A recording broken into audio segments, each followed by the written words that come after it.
In my continuing search to add variety to my Rohan forces, I stumbled onto Across the Realms miniatures the month before they added their elite Viking soldiers to their tribe's release.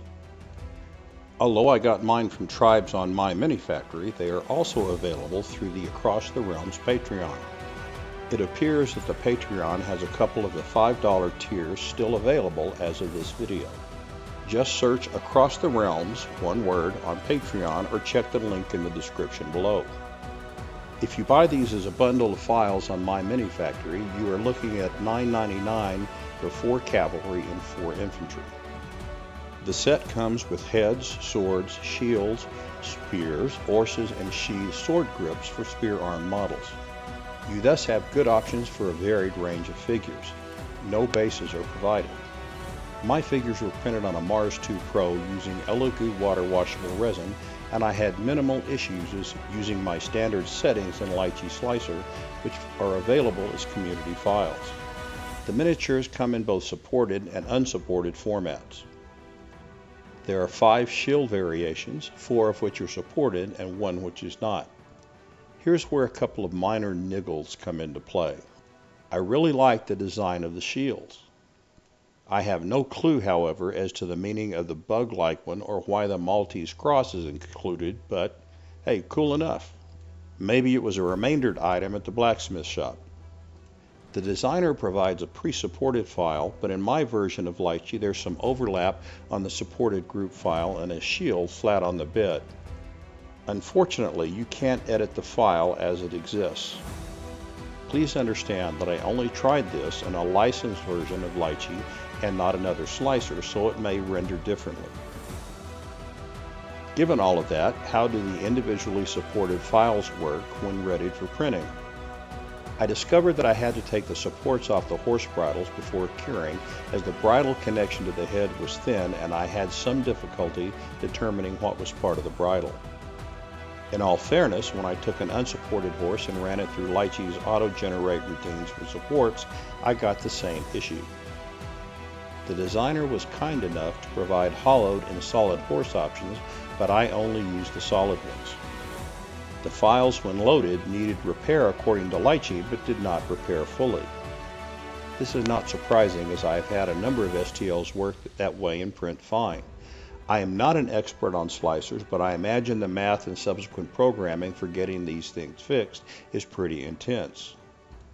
Once I worked out the issues with the bridles, the parts came out looking very nicely. Here you can see a number of the ones that I printed. And hey, as a side note, the extra figure at the top was a part of the Patreon package and is available separately as the Barbarian Warlord for $3.99. This selection of cavalry troopers are mounted on plastic 40mm bases that are the size of the GW ones. I like the movement and posing of the mounts, but the rearing horse on the right looks like it has a chicken leg as opposed to an equine leg. I didn't notice this until I was looking at this picture, so I don't imagine that it will be a big deal on the tabletop. Here is a rotating shot of all the mounts with the riders. Note that all of the riders will work on all of the mounts.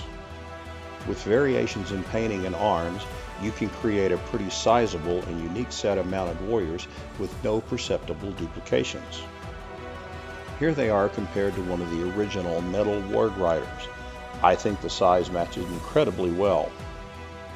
Rather than just using a plain base, I added court pieces for the rocks and static grass to match the original flock I used a couple of decades ago on my other Lord of the Rings miniatures. Painting is a personal thing that generates a lot of discussion. I will just state here that I wanted to paint these in earth tones to match the movies. My choice of basing is a standard texture paint, painted with Vallejo's English Uniform Brown, washed with chestnut ink or a brown wash, and dry brushed with a khaki or dark yellow. Rims will be black because I think that makes the miniatures stand out. Here are some shots of the infantry. Their size is roughly in the 30 to 32 millimeter range, depending on their stance, but they mesh well with the current figures and the past lines.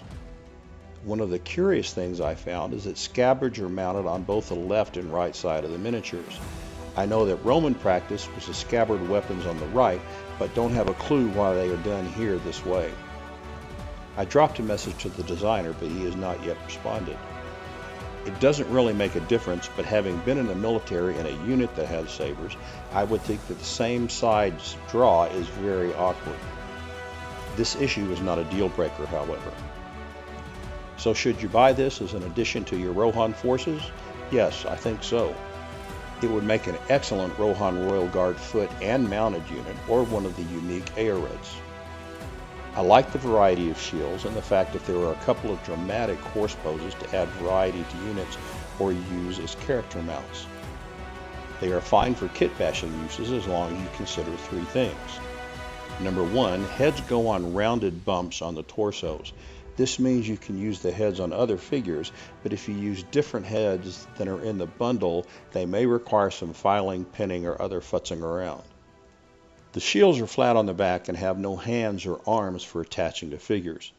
Some miniature STLs have shields with hands in the center back of the shield, and if you need those, you will have to putty, green stuff, or digitally kit bash them. Number three, every designer has their own style, and some of these pieces may not fit with other lines. If you are digitally kit bashing, however, this is probably a minor concern and well within your ken. All in all, I like these figures. I enjoyed printing them, and I have enjoyed painting the ones that I've done. Please let me know what you think of the review in a comment below. Is it too fast, not picture heavy enough, or do I need more of something else? Thank you for watching. Give it a like if you have the chance.